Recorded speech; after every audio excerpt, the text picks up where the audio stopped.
பாம்பேலேருந்து flight புறப்பட்ட உடனே ஜானகிஅம்மாவை வேறு சீட்டுக்கு அனுப்பிச்சார். உடனே என்னை கூப்பிட்டார். உட்காந்த உடனே கையை பிடிச்சி நம்ம இருக்குனார். அப்போத்தி கை வராது. இங்கே சென்னைக்கு வர வரைக்கும் இந்த கை வராது. அழகாக ட்ரெஸ் பண்ணிட்டு வெளியே வராரு.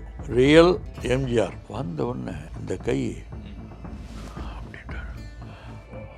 மக்களுடைய எமோஷன்ல டக்குன்னு கை வந்துட்டு அடுத்த வெளியில் வந்த உடனே அப்படியே அவர் ரியல் சிஎம் மாறிட்டார். நான் எவ்ரி மினிட் பை மினிட் என்ன எம்ஜிஆர் என்ன நடந்தாங்கன்னு கம்ப்ளீட்டாக page by page I lost the whole thing. அதுதான் எனக்கு பிக்கஸ்ட் லாஸ். அந்த டைரி கண்டபடி தலைவரை திட்டாரு. யார் மாப்போசி. எனக்கு பதவி போயிடுச்சு, எனக்கு காசு இல்லை, கார் இல்லை, எப்படி பிழைக்கிறது?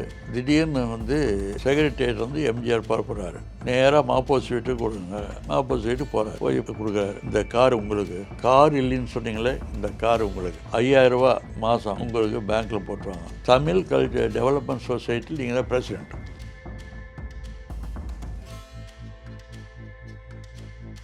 வணக்கம். இனிய தமிழ் நெஞ்சங்கள் அனைவருக்கும் வணக்கம்.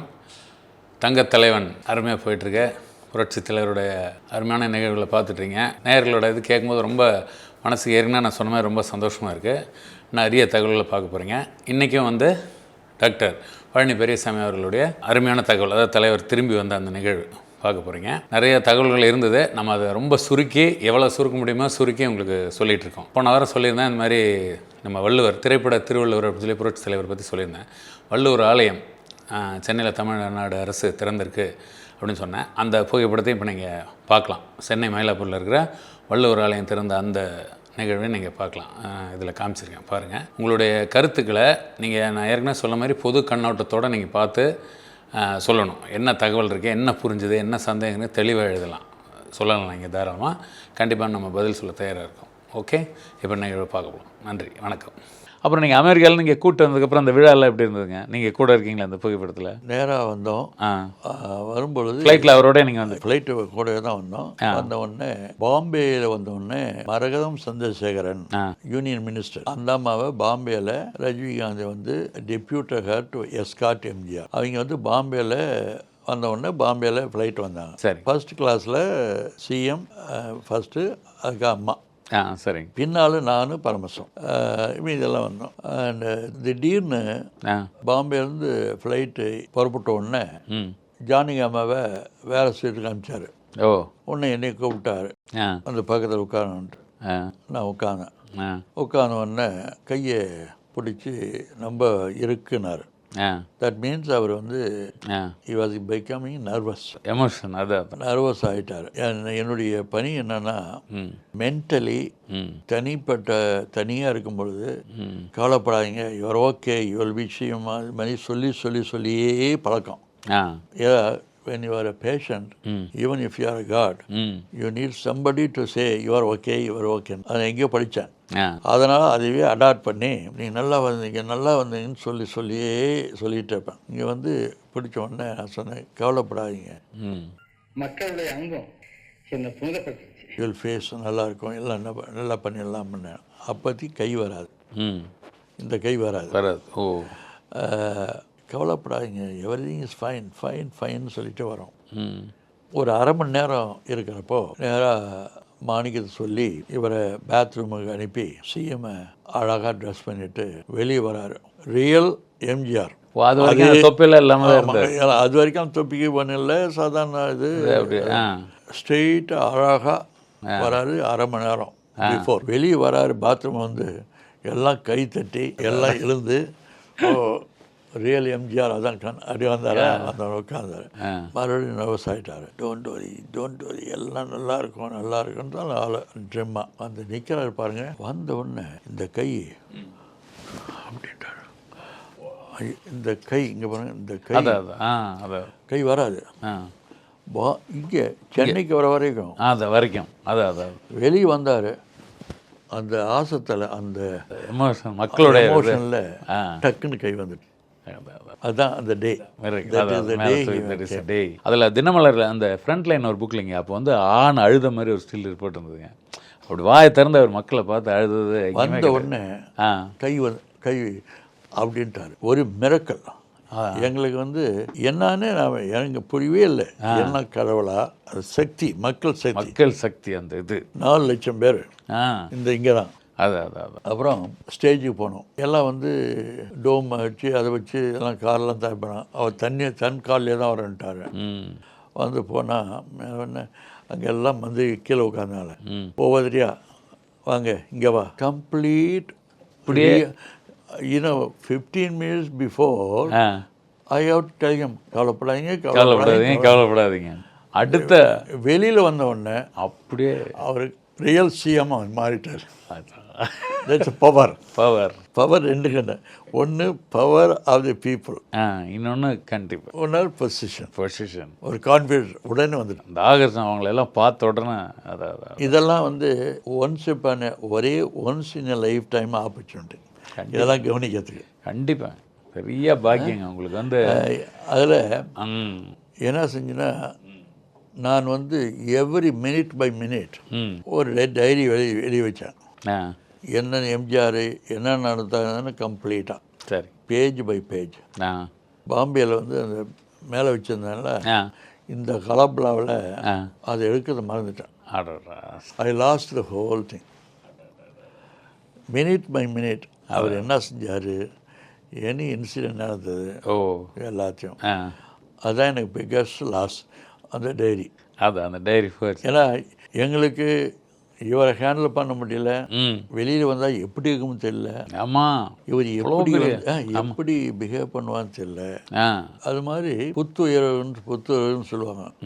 ஒரு 15 minutes பேக் ஒரு சிக் மேன் மக்களை பார்த்த உடனே அப்படியே மாறி உண்மையான லீடராக வந்து ஒரு மிரக்கல் தான். அது வந்து அன்பிலீவபிள். அண்டு அப்புறம் அரசியல் நாகரிகங்கிறத அவர்கிட்ட தான் கற்றுக்கணும். வந்து இறங்கணுன்னே கவர்னர் குரானா கூப்பிட்றாரு. கேட்டு நான் வந்து உங்களை பார்க்கணும் அப்படின்ட்டு. இவர் சிக் மேன் இப்போ தான் வந்திருக்காரு. அவர் வந்து பார்க்குறது இல்லை, நீ இங்கே கவர்னர். அவர் பரமேஸ்வர் சொல்லார், கவர்னர் நாம் தான் போய் பார்க்கணும். இதை கவர்னர் ஆஃப் தி ஸ்டேட், நான் தான் போய் பார்க்கணும் அப்படிங்கிறாரு. இந்த வாதம் போயிட்டு இருக்கப்போ திடீர்னு கவர்னர் வந்துட்டார். அவரே ஆமாம், ஏன் இங்கே வந்தீங்க அப்படிங்கிறாரு. நான் தானே வந்து பார்க்கணும். இல்லை, I came as a friend. Oh my god. Governor நான் தான் பார்க்கணும்னு சொன்னாங்க. நான் ஃப்ரெண்டாக வந்திருக்கேன் அப்படின்னு கவர்னர் தலைவர் அப்படின்ட்டாரா. அவர்கிட்ட பக்த வச்சலாம் அப்பார்ட்மெண்ட்டுக்கு கூப்பிட்றாரு பரமேஸ்வரத்தை. 2-3 தடவை கூப்பிட்டுட்டாரு மிஸ்டர் பக்த வச்சலாம். இவர் வந்து எம்ஜிஆர்கிட்ட சொல்கிறாரு, முதல்ல இருந்தார் அவர் பெரியவரை, உங்களை கூப்பிட்டு முன்னாள் முதல்வர் பக்த வச்சலாம் 3-4 தடவை கூப்பிட்டாரு, உங்களை பார்க்க வரணும் அப்படின்ட்டாரு. பரமேஸ்வர் புரியல, என்ன இந்த மனுஷன் எப்படி இருக்காரு. திடீர்னு ஒரு மார்னிங் என்னை காலையாக சொன்னார். நானும் பரமேஸ்வரம் அவர் எழுதணும். நேராக மயிலாப்பூர் போனோம். நேராக போய் பக்த வச்சிருந்தேன். தலைவர் பார்க்குறாரு. ஆமாம், அது என்ன சொல்கிறது தெரியுமா, நீங்கள் என்னை வந்து பார்க்கக்கூடாது, நான் தான் உங்களை பார்க்கணும். அதுக்காக தான் நான் அப்பாயின்மெண்ட் கொடுக்கல. சரி, இது மாதிரி அரசியல் நாகரிகம் எங்கேனாச்சும் பார்த்துருக்கலாம். இதே மாதிரி இருந்தாங்க அந்த கிருபான் தேவரையர் சாரும் தேவர் ஃபிலிம்ஸ் இந்த சின்னப்பா தேவரும் சேர்ந்து ஒரு புகழ்பெற்ற முருகன் கோயில்னு வச்சுக்கோங்களேன். அதுக்கு டொனேஷன் வசூல் பண்ணலாம், கொஞ்சம் ஏதோ 1 லட்சம் என்னமோ தேவைப்பட்டிருக்கு. அதுக்கு அப்படியே ஒவ்வொரு நடிகராக போயிருங்க, ஒவ்வொரு பேர் சொல்ல வரும்ல, 1000 ரூபா 1500 செக் வச்சு கொடுத்துருங்க. தலைவர் பார்க்கலாம். தேவர் ஃபிலிம்ஸ் படத்தில் தலைவர் நிறைய நடிச்சிருக்காரு. பார்த்தோன்னா அடரா நல்ல விஷயம் அப்படின்னு தேங்காய் பழம்லாம் வச்சு ஒரு இது கொடுத்துரு. ரைட், நான் ஷூட்டிங்கில் கொஞ்சம் பிஸியாக இருக்கேன், ரைட், வாழ்த்துக்கள், நல்லா கட்டுங்க, நல்லா பண்ணுங்க அப்படின்னு போயிட்டாருங்களா. அப்போ கிருபான் தேவர் சொன்னேன், என்னங்க எல்லாருக்கும் ஊருக்கே அள்ளி கொடுப்பாருன்னு சொன்னாங்க, கடைசியில் வெறும் தேங்காய் பழம் வச்சு கொடுத்து அனுப்பிச்சிட்டாரு. ஆனால் கிருபான் தேவரும் ரொம்ப இதாகிட்டார். என்ன இப்படி பண்ணிட்டாரு, அந்தவங்களாம் 1500-2000 செக் போட்டு தர்றாங்க, நமக்கு 1 லட்ச ரூபா தேவை, இது என்றைக்கு 1000 வாங்கி என்றைக்கு நம்ம இந்த கோயிலை கட்டுறது அப்படின்னு நினச்சிட்டு அப்படியே இருந்திருக்காங்க. அப்படியே இருந்தோன்னா கிருபான் தேவர் வந்து ஒரு மயிலாப்பூரில் ஒரு சபையில் பேசிகிட்டு இருக்கார். டக்குன்னு ஜானகி அம்மாவோட உள்ள என்ட்ரன்ஸ் போயிட்டார். நேராக தலைவர் போகிறாருங்களா.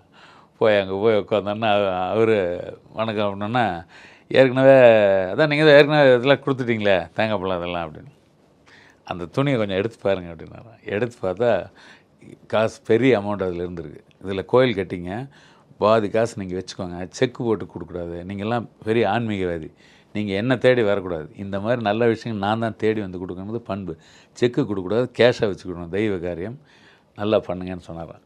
அப்போது பொன்மனச்செம்மல்ங்கிற பட்டம் ஒருத்தர் தலைவருக்கு செலக்ட் பண்ணியிருக்காங்க. அப்போ அந்த பட்டத்தை கிருபாண்டவர் கையில் கொடுக்கலான்னு சொல்லி தான் பொன்மனச்செம்மல்ங்கிற பட்டம் வழங்கப்பட்டது. ஓ, முருகன் ஏன் இப்படி பாக்குறீங்க? இன்றைக்கி ஓம் சரவணபவன் இந்த சரவணபவன் ஹோட்டலில் அந்த ஃபோட்டோ இருக்கும், தலைவர் கிருபாண்டவரோட இருக்கிற அந்த ஸ்டில் இருக்கும். அங்கே பொன்மனச்செம்மல்ங்கிற பட்டம் ஆல்ரெடி செலக்ட் பண்ணி வச்சுருந்தாங்க. அந்த பட்டத்தை கிருபாண்டவர் சார்பாக கொடுக்கலான்னு சொல்லி அந்த முருகனுக்கு செஞ்சுருக்காரு. இன்னொரு இம்பார்ட்டன்ட் நிகழ்ச்சியை ஆ பதிவு பண்ணோம். எப்படின்னா, சரிங்க. நம்ம தமிழ்நாட்டில் மெட்ராஸ் லெஜிஸ்லேட்டிவ் கவுன்சில் அசம்பிளின்னு 2 இருந்தது. மேல் சபை, கீழ் சபை. நாம அண்டு பல விதமான காரணத்துக்காக மேல் சபை தலைவராக மாப்போசி இருந்தார். சரி. அது மேல் சபையை கலைச்சிட்டாரு. சரி. கலைச்ச உடனே மாப்போசிக்கு பதவி போட்டுது. ம் அவர் எப்பவுமே கோபக்காரர். யாரு? மாப்போசி எப்பவும் கோபக்காரர். நேராக வெளியே வந்து கண்டபடி தலைவரை திட்டாரு. யார்? மாப்போசி.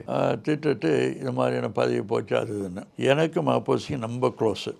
ஸோ நான் போகிறேன். போய் என்னங்க இப்படியெல்லாம் திட்டுறீங்க அப்படின்னா, எனக்கு பதவி போயிடுச்சு, எனக்கு காசு இல்லை, கார் இல்லை, டிரைவர் இல்லை, எப்படி பிழைக்கிறது? திடீர்னு ஓவர் நைட்டில் இது பண்ணிட்டாரு, அதனால தான் இவ்வளோ கோபமாக திட்டேன் அப்படின்னாரு.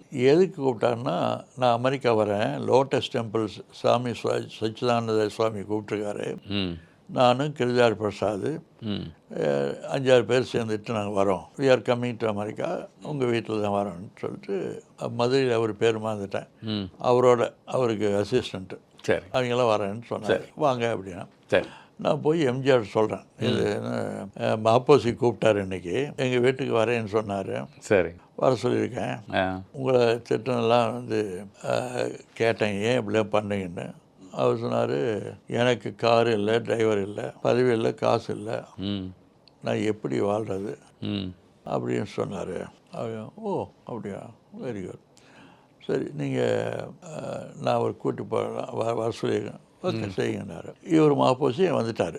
வந்துட்டு அவர் நார்மலாக டைனிங் ஹெட் டேபிள் நாங்களாம் உட்காந்துருக்கோம், உட்காந்து சாப்பிட்றதுக்கு. அங்கே ஈவினிங் டைனிங் டேபிள்.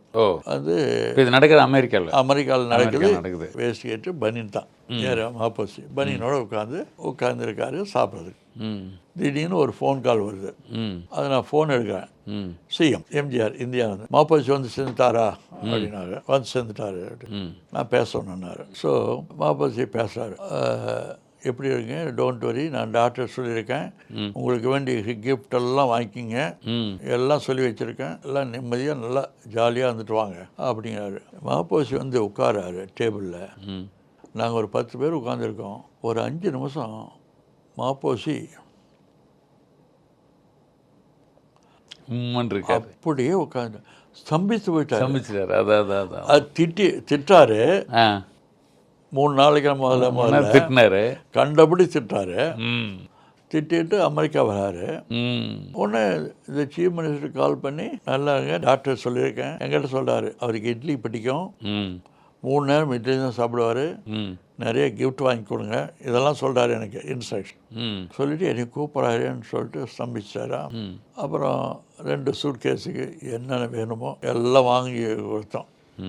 சிஎம் வந்து பேக் பண்ணி எதை பற்றா இங்கே வந்தார். வந்த உடனே அமெரிக்கா வந்து சென்னை வந்துட்டார். ஒரு நாள் திடீர்னு வந்து செக்ரட்டரியேட் வந்து எம்ஜிஆர் புறப்படுறாரு. நேராக மாப்போசி வீட்டுக்கு கொடுங்க. மாப்போசி வீட்டுக்கு போகிறார். போய் 10 நிமிஷம் அங்கே இருந்துட்டு, எப்படி இந்த உங்கள் இது ட்ரிப்பு, அமெரிக்கா ட்ரிப்பு நல்லா இருந்ததா, டாக்டர் வந்து கிஃப்ட்லாம் வாங்கி கொடுத்தாரா, அதெல்லாம் வாங்கி கொடுத்தா, கம்மதியாக இருந்தால், உங்களுக்கு இட்லிலாம் கிடைச்சதா அப்படின்ட்டு. அப்புறம் அதை சொல்கிறேன் மாப்போசி இன்சிடென்ட் அப்படின்னு சொல்லிட்டு, இவர் மாப்போசி வராரு. அவர் வீட்டில் போர்ட்டிகோ வராரு. வந்தவுடனே இவர் திரும்பி போய் ஒரு பை எடுக்கிறார். பை எடுத்து போய் கொடுக்குறாரு. இந்த கார் உங்களுக்கு, கார் இல்லைன்னு சொன்னீங்களே, இந்த கார் உங்களுக்கு, அப்புறம் 5000 ரூபா மாதம் உங்களுக்கு பேங்க்கில் போட்டுருவாங்க, உங்களுக்கு செலவுகள் இல்லைன்னு சொன்னீங்க.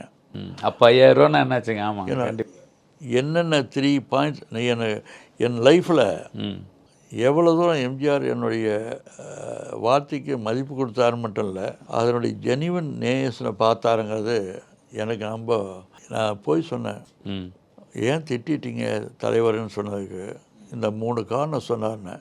அந்த 3 காரணம் பாருங்கள், தன்னுடைய காசு, சம்பளம், தமிழ் கல்ச்சர் டெவலப்மெண்ட் சொசைட்டியில் நீங்கள் தான் பிரசிடெண்ட், தமிழ் வளர்ச்சித்துறை, இந்த 3 சொன்னீங்களே டாக்டர்கிட்ட அப்படின்ட்டு அமெரிக்காந்து வந்த உடனே அப்படியே எம்ஜிஆர் இதை மாப்போசி அப்படியே உலகத்தையும் மறந்துட்டு அதே பெக்கேம ஸ்லோகன். அதுக்கப்புறம் அவர் பக்தன் ஆகிட்டார். யார் இது மாதிரி திட்டவனே உங்களுக்கும். அப்புறம் அங்கே இருக்கப்போ மாப்போசி எங்கள் இட்லி தான் சாப்பிடுவார். சுட சுட சாப்பிடணும். என்ன ஒரு நியூ ஜெர்சிக்கு அனுப்பிச்சேன் என் நண்பர் வீட்டுக்கு. அந்த பொண்ணு என்ன செஞ்சதுன்னா அங்கே வந்து ஒரு வாரத்துக்கு வேண்டிய இட்லியெல்லாம் செஞ்சு வச்சுட்டு மைக்ரோவேவ் வச்சு ஹீட் பண்ணி கொடுப்போம். இந்த பொண்ணு அதே மாதிரி இட்லி பண்ணி மைக்ரோவேவ் ஃப்ரிட்ஜிலேருந்து எடுத்து மைக்ரோவேவில் வச்சு கொடுத்தாங்க. உடனே ஃபோன் அடிக்கிறாரு மாப்போசி நியூ ஜெர்சிலேருந்து. நீங்கள் டாக்டர், எனக்கு இந்த மெஷினில் வச்சு ஹீட் பண்ணி கொடுக்குற இட்லி எனக்கு பிடிக்கல. ஏன்னா அமெரிக்காவில் வந்துட்டு மன்னிச்சிங்க, நாளையிலேருந்து நல்ல இட்லி கொடுக்க சொல்கிறேன்ட்டு அப்புறம் கூப்பிட்டு அந்த பண்ணு ஜெயலட்சுமி ஜெயா தயவு செய்து வீட்டில் செஞ்சு கொடுமா கொடுத்துருப்பா. அவர் ஒரு நாளைக்கு தான் இருக்கார், கொஞ்சம் புதுசாக இட்லி செஞ்சு கொடுமான்னு சொல்லி அவரை மாப்போசி வரைய அனுப்பிச்சோம். அதில் பாருங்கள், இது வந்து இம்பார்ட்டன்ட் பாயிண்ட். எப்படின்னா திட்டாரு, ஜெனியூனாக எம்ஜிஆர் ஃபீல் பண்ணுறாரு. திடீர்னு ஒரு வேலை விட்டு அனுப்பிச்சிட்டோம். அவர் என்ன பண்ணுவார் ஸோ சத்தம் போட்டார். நேச்சுரல். ஸோ அதை நான் எப்படி நிவர்த்தி பண்ணுறது? நம்மளால் ஒருத்தர் வேதனை அடையக்கூடாது. அதனால் மாப்போசி ஃபேமிலி இன்றைக்கும் என் மேலே அன்போடு இருக்கிறது காரணம். இதில் வந்து பல விதமான லெசன்ஸ் லேர்ன் பண்ணணும். சரி, ஒரு அப்போனண்ட்டை ஒரு ஆள் வந்து உங்களை கிரிட்டிசைஸ் பண்ணுறாங்கன்னா எம்மாதிரி ஆளுங்க நல்ல ஆளுங்க போய் என்னான்னு கேட்டுட்டு அதை அப்படியே மறைமுகமாக இல்லாமல் மறைக்காமல் போய் எம்ஜிஆர்ட்ட, அதாவது ஒரு தலைவர்கிட்ட சொன்னோம்னா அந்த தலைவரை வந்து அதை சீரியஸாக எடுத்துக்கிட்டு அந்த காரணத்தை அனுசரித்து ஃபுல்ஃபில் பண்ணான்னா எவ்வளோ பெரிய குடும்பம். இது வந்து திஸ் இஸ் வெரி ரேர். ரெண்டாவது, இப்போ உங்களுடைய ஒரு உயர்ந்த பண்பு முகஸ்துதிக்கெல்லாம் சொல்லுங்கள். நீங்கள் இது சொல்லணுங்கிற அவசியமே இல்லை. நீங்கள் போனீங்கன்னா உங்கள் ஒர்க்கை பார்த்துடலாம். உங்களுக்கு மாப்போசி இப்படியான என்ன இருக்குது, யார் எப்படி போனால் அது சொல்லணுங்கிற அதை நீங்கள் சொல்கிற ஒரு உணர்வு உங்களுக்கு இருந்திருக்கு.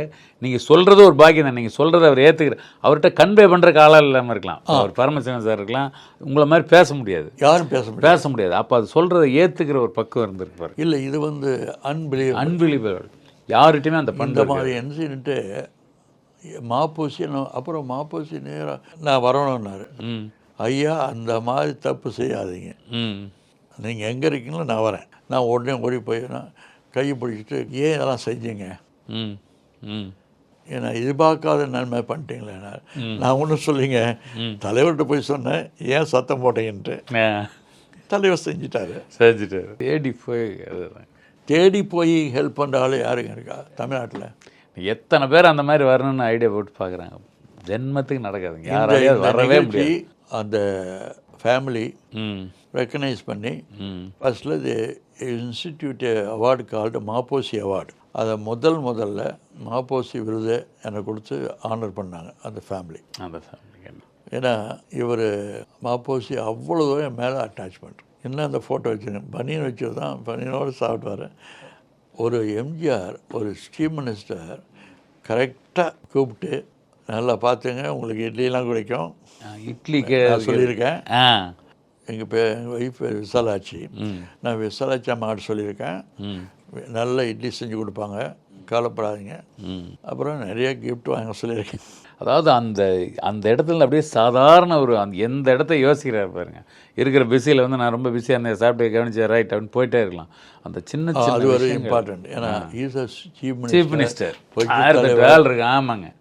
அண்ட் ஆல்சோ பெரிய ஆக்டர். இந்த சின்ன இது வந்து சின்ன விஷயமாக்கிறது இல்லையா, இது பெரிய விஷயமாக்கிறது.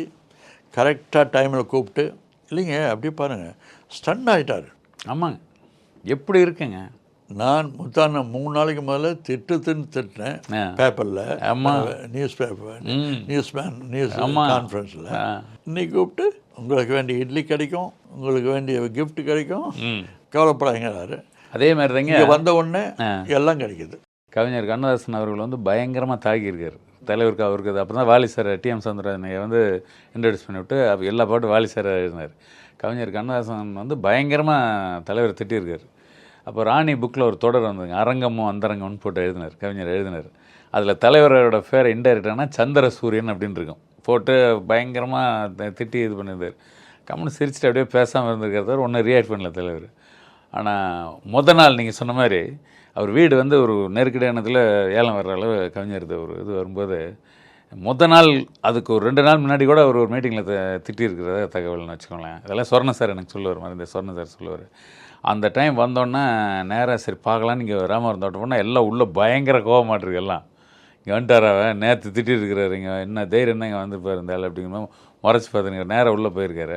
வாங்க அப்படின்னு சொல்லி சாப்பிட்டீங்களா அப்படின்லாம் கேட்டு இந்த இதே இப்படி திட்டினா அதெல்லாம் தெரிஞ்ச மாதிரியே காமிச்சிக்காம அப்புறம் என்ன சமாச்சாரம் சொல்லுங்கள். இல்லை இந்த வீடு ஒன்று நம்மளது இது மாதிரி கொஞ்சம் கடன் வாங்கி கொஞ்சம் இதில் இருக்குது, சரி அதான் அப்படியே பார்த்துட்டு போகலான்னு வந்தேன். அவ்வளோதான், காசு கொடுன்னு கேட்கல, பார்த்துட்டு போகலான்னு வந்தேன். சரி சாப்பிடுங்க அப்படின்னு சொல்லிட்டு அது எந்த இடம் அப்படின்னு எல்லாம் கேட்டு அப்படி ஒரு சிக்னல் தான் நம்ம அப்படி டக்குன்னு சொன்னோன்னா அந்த குஞ்சப்பன் சொல்லி அவரோட மேனேஜர் ஒருத்தர் தலைவரோட சார் அப்படியே சாப்பிட்டு முடிச்சு அப்படி பார்த்துட்டு வரலாம். சரி ரைட் பார்க்கலாம் அப்படின்னு போகிறக்கலாம். அந்த வீட்டை மீட் கொடுத்து அடுத்த நாள் தமிழ்நாடு அரசவை கவிஞர் கண்ணதாசன் மாதம் அவனுக்கு இது அப்படின்னு சொல்லி அரசவை கவிஞர். அப்போ தான் அவர் நன்றியோடு சொன்னார், நான் அவ்வளோ திட்டியிருக்கேன், நான் அவருக்கு நாடோடி மன்னன் படத்தில் ஒரு வசனம் எழுதினேன், என்னை நம்பி கெட்டவர்கள் யாரும் இல்லை, நம்பாமல் கெட்டவர்கள் எத்தனை பேர் உண்டுன்னு புரட்சி தலைவருக்கு அன்னைக்கு நாடோடி மன்னன் படத்தில் அவருக்கு வசனம் எழுதினேன். அதை வாழ்க்கையில் செஞ்சு காமிச்சிட்டாரு, நினச்சி கூட பார்க்கலான்னு சொல்லி அந்த கவிஞருக்கு வந்து செஞ்சு அரசவை கவிஞர் ஆக்கிட்டார். நாள் திட்டுறவர் இன்னைக்கு கூப்பிட்டு யாராக இருந்தால் உலகத்தில் யாருமே அந்த மாதிரி செய்ய மாட்டாங்க. இன்றைக்கும் கவிஞர் குடும்பம் வந்து அவரை நன்றியோடு தான் நினச்சி பார்த்துட்ருக்காங்க.